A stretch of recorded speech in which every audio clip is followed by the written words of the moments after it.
Хорошо знакомая дорога через Курумы ведет к каменному дому. Ну что, есть предложение через лес дернуть? Тропа на камнях не вытоптана, но мы и так знаем, куда идти. За 2 года прошли по ней десятки раз. Огромные валуны, завалы сушняка и палящее солнце превращают дорогу в непростое испытание. Особенно, когда за спиной увесистый рюкзак. В награду с вершины горы открываются потрясающие виды. Жара. В нашем регионе 2 месяца стоит сухая погода. Редкие непродолжительные дожди не могут напитать ручьи водой. Но и водосборный резервуар рядом с каменным домом, который мы сделали как раз на случай засушливой погоды, пуст.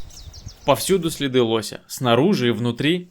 Сомнений нет. Неуклюжий Сахатый повредил стенки ограждения копытами, когда приходил утолить жажду. Теперь он сам, да и мы тоже, остались без воды на этом участке. Второй ручей, который питается родниками и меньше зависит от дождей, находится значительно ниже. Придется воду к дому носить с него. Остудившись в воде лесного ручья, сразу направляемся к фотоловушкам. Идем в тени деревьев, укрываясь от палящего солнца.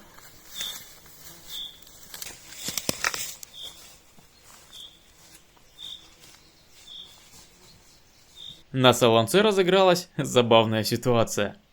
Пропитанный соляным раствором пень очень сильно понравился дикому зайцу. Он приходит сюда по 3 раза в день, иногда ночью. С огромным удовольствием смакует его, да так, что закатывает глаза.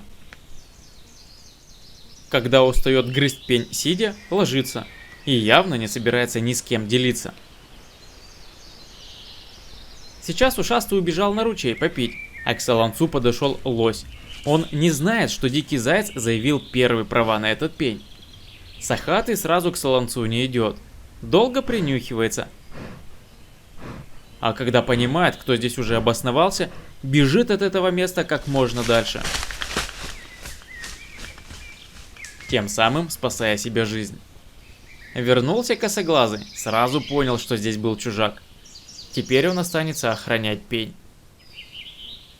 Несколько суток не смыкает глаз. Но сильный град все-таки вынуждает его покинуть это место и уйти в укрытие.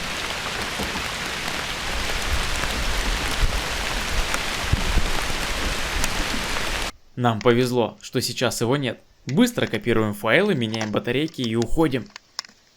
Косолапый обошел все фотоловушки стороной, ни в одну не попался, но оставил подсказки, где его искать. Сейчас у нас 6 фотоловушек и есть возможность почти в каждом видео делиться с вами забавными кадрами лесных зверей и рассказывать интересные факты о них. Огромный сухой ветровал, пригодный для капитального строительства, здесь подойдет только на дрова и небольшие работы. Перемещать тяжелые бревна без специального оборудования в этой местности крайне непростая задача. И нет никакой необходимости. Этот ручей в прошлом году нашли случайно. Спускаясь к подножию горы проверить фотоловушки, услышали, как под камнями журчит вода. Дальше шли строго по звуку. Примерно через 700 метров нашли это место, где она выходит наружу. На поверхности ручей бежит не больше 10 метров. Потом снова скрывается под камнями и теряется в россыпи курумов. Подобно оазису в каменной пустыне, здесь часто встречаются небольшие островки зелени, поросшие брусникой, черникой или мхом. Мох часто используем в строительстве, в каменном доме тоже укладывали между рядами. А сегодня Алексей хочет сделать из мха мягкий лежак на открытом воздухе. В дело пойдет только зеленый мох. Он хорошо сохраняет форму за счет упругости клеточных волокон. Его легко собрать голыми руками, и перенести целый тюк труда тоже не составит. Обычно мох используют в качестве набивки для матраса, подушек и одеял. Лесная кровать, застланная этим природным материалом, получается не хуже, а то и лучше современной. Удобней и практичней. В такой кровати не заведутся пылевые клещи и прочие нежеланные гости. Им не по нраву антисептические свойства этого материала. Мох обеспечит мягкий, комфортный отдых даже на каменной подложке, изолируя от холода и небольших неровностей. Удобный, мягкий лежак на свежем воздухе – то, что нужно в такую жару. За короткий отдых можно восстановить максимум сил. Лежак со всех сторон обдувается прохладным ветерком, а какие виды открываются с этого места.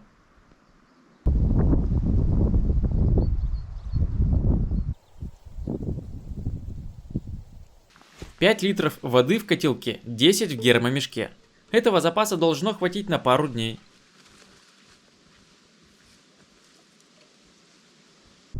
Воду в мешке используем для технических нужд. Сливной клапан снизу как удобный дозатор подачи воды.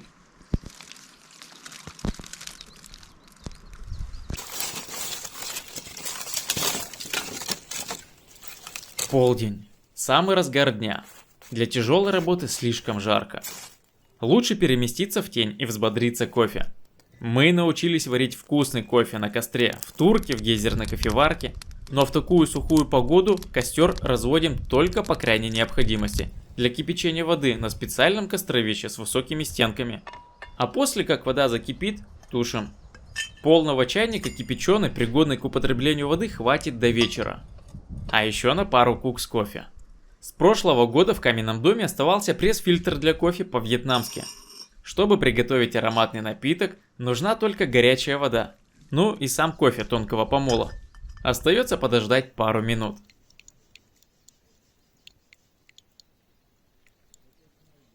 После зимы остался небольшой запас дров, но до осени его хватит. Практика показала, что в открытом дровянике между деревьями дрова сохранились лучше, чем в крытом. Он хорошо продувается ветром, и даже после сильного дождя дрова быстро высыхают. Зимой здесь выпадает за 2 метра снега, а поземок проносит его даже в небольшие зазоры. Не идеально герметичный крытый дровяник сохранить сухим в этой местности очень сложно. Запас древесного топлива решено хранить на открытом воздухе, только нужно навести порядок. Распилить заготовленные в конце зимы сухие жерди и сложить на место разваленные под тяжестью весеннего снега чурбаки.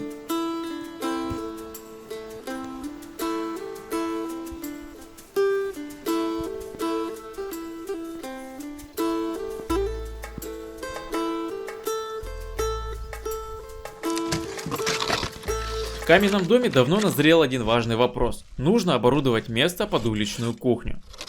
Первым делом будет сделан деревянный стол с каменной столешницей, внешним видом соответствующий дому.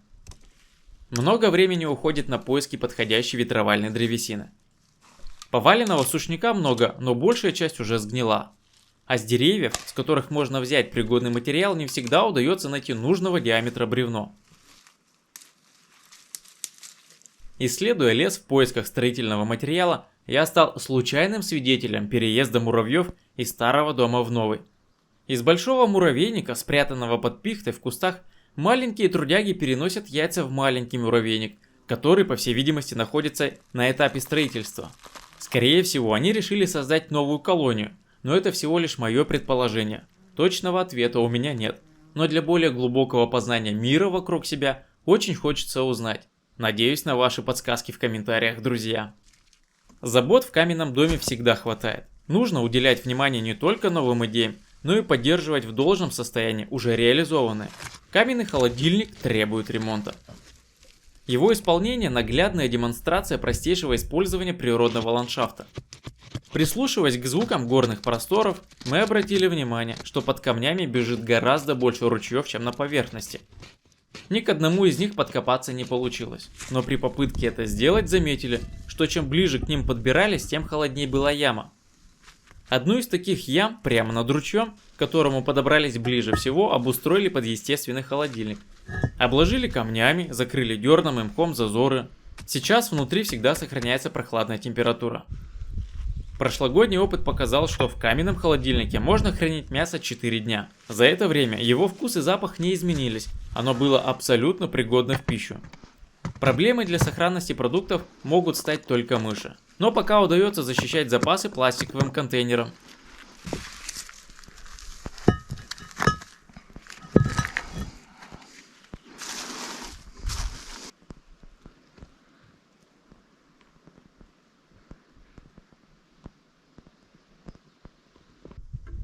Поиски строительного материала затянулись. Алексей за это время успел восстановить холодильник, поставить на место лосиные рога, найденные 2 года назад, и восстановил каменную площадку перед входом в дом.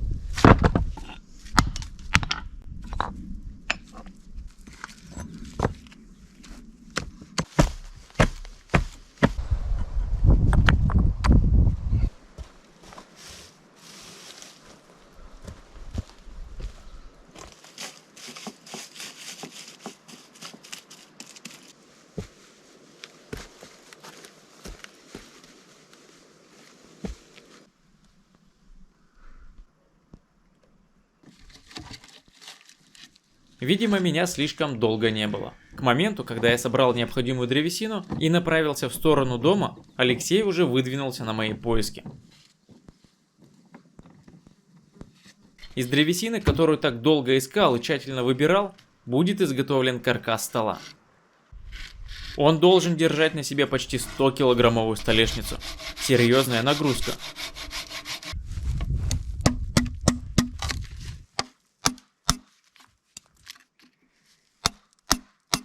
Х-образные ножки из двух жердей, на каждой сделан паз примерно в 1/3 толщины. Соединяются в натяжку, такую, что приходится забивать обухом топора.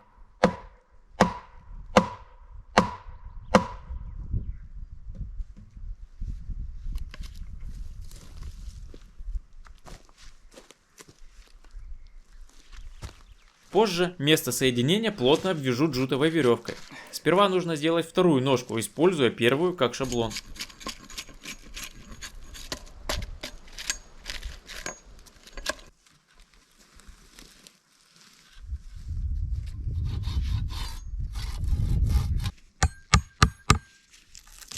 Костровище, подготовленное должным образом, позволяет более безопасно пользоваться огнем.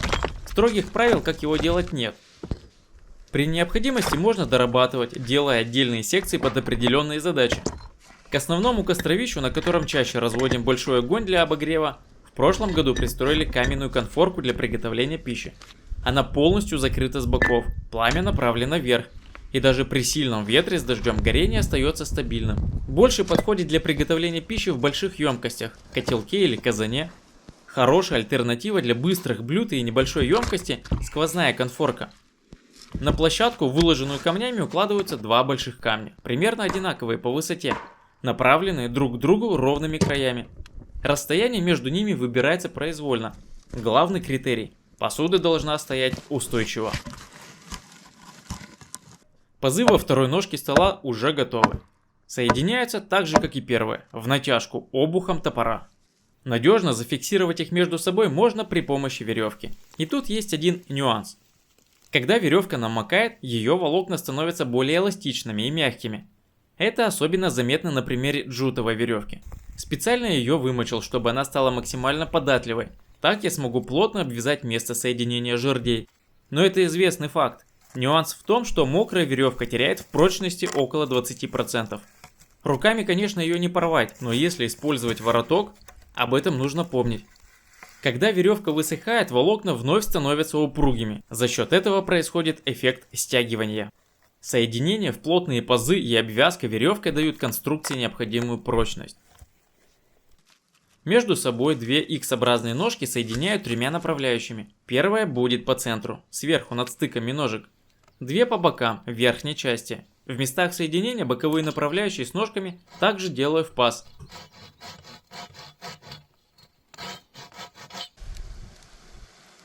Алексей начинает подготовку к ужину. Он будет еще не скоро, а небольшой перекус не помешает.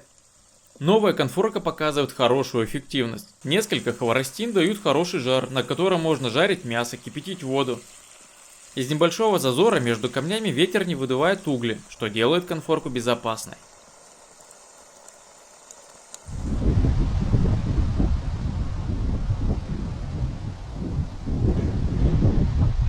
Под самый вечер работа со столом почти окончена. Остается уложить камни на две верхние жерди. Они сформируют столешницу.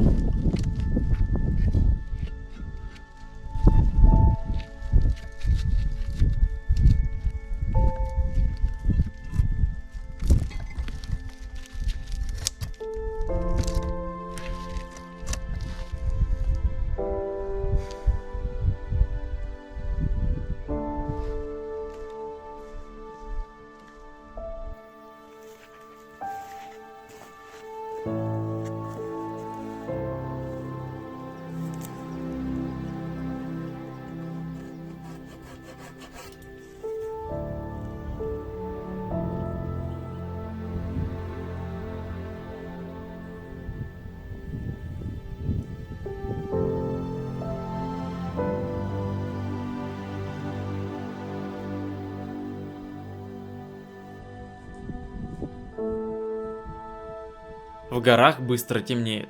Только что сумерки еще подступали к дому, но пока мы готовили спальные места, чтобы отправиться почевать сразу после ужина, на лес опустилась кромешная тьма. А прошло-то не больше получаса.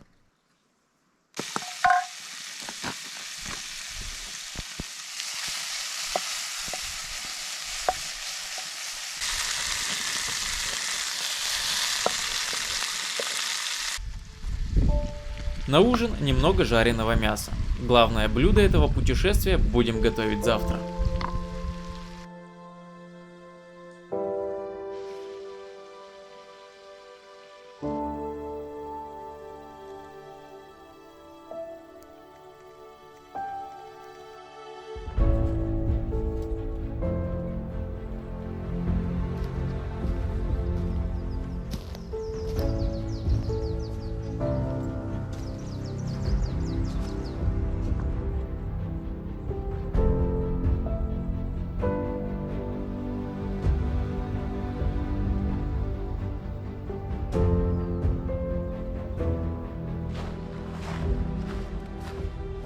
Долгий сон сегодня – непозволительная роскошь. Нас ждет большая работа, ради которой сюда и пришли. Сложить новый камин. Легкая походная печка из нержавейки спасала нас зимой. На ней готовили еду, чай, отогревали руки. Но обогреть внутреннюю площадь и поддерживать комфортную температуру она не могла. Нам нужен жаркий очаг, который наполнит теплом весь дом, даже в сильные морозы. И первым делом расчищаем фундамент. На нем будет стоять новый камин, как до этого стоял первый. Фундаментом служат 3 огромных камня и насыпная площадка между ними из мелких камней и глины. На фундамент перед укладкой первого ряда насыпается небольшой слой мелкой обожженной глины. За счет большой площади соприкосновения получится герметичная кладка. Для лучшего заполнения пустот пылеобразной фракции глину смачиваю водой. Следующий камень, вторым рядом, уже укладывается на глиняный раствор. В этот раз мы его доработали. К той глине, которую берем в этих местах, добавили 1/3 мелкой, предназначенной специально для кладки печей. Можно было бы и больше, но на своих плечах принести сюда смогли совсем немного. Еще добавили золы. При смешении с водой раствор получается однородной, оптимальной консистенции. Вперемешку с обожженной глиняной пылью и свежим раствором тщательно подобранные и обильно смоченные камни формируют один ряд за другим.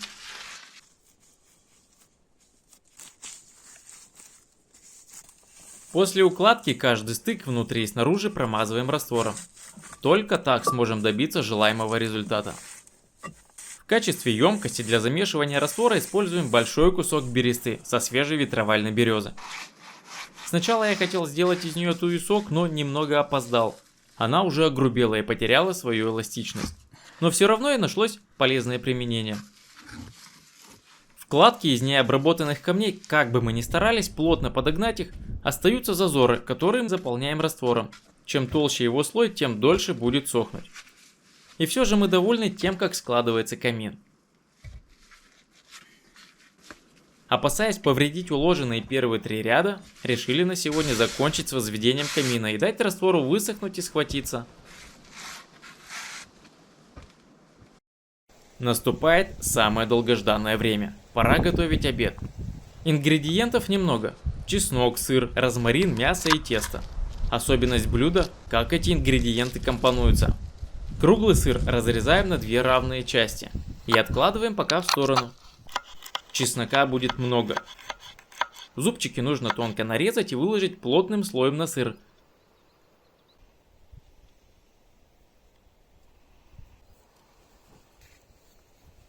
Добавить немного розмарина и накрыть второй половинкой. Получившуюся сырную котлету завернуть в мясо. Это блюдо мы готовим впервые, поэтому используем рекомендованные в рецепте продукты. Основными являются сыр камамбер и сыровяленое мясо хамон. Хотя, на наш взгляд, их можно заменить, использовать любой сыр, который тянется в расплавленном состоянии. А вместо хамона взять обычный бекон. Иногда небольшие отступления от рецепта делают блюдо заметно вкуснее. А в целом к лесной кулинарии мы относимся как к большому творческому процессу. И даже стол на этом месте стоит не случайно. В самую жару днем от палящего солнца его укрывает тень огромного кедра. А виды открываются такие, что можно вдохновляться на новые кулинарные шедевры. На последнем этапе сыромясную котлету заворачиваем в тесто. Смазываем желтком и отправляем запекаться.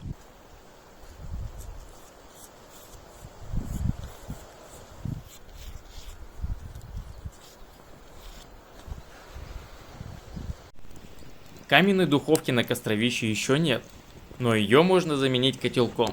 Чтобы тесто не пригорело, каравай с секретом внутри кладем на подставку. Котелок ставим на огонь, накрываем крышкой и ждем 20 минут.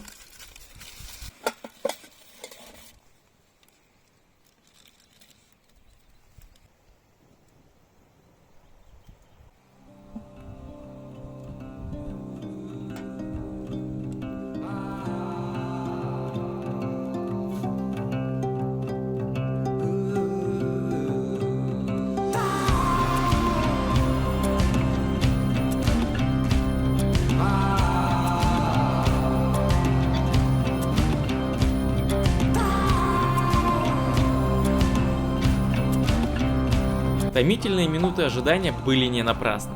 Сырно-чесночная начинка, завернутая в подсоленное мясо в сочетании со свежеиспеченным на костре горячим хлебом. Это блюдо точно стоит приготовить еще раз. Кроме этого рецепта, в нашем инстаграме есть много других, в том числе от лесного шеф-повара Анатолия. Обязательно туда загляните, там есть чему удивиться. Ну а с вами, друзья, мы скоро увидимся на лесной заимке.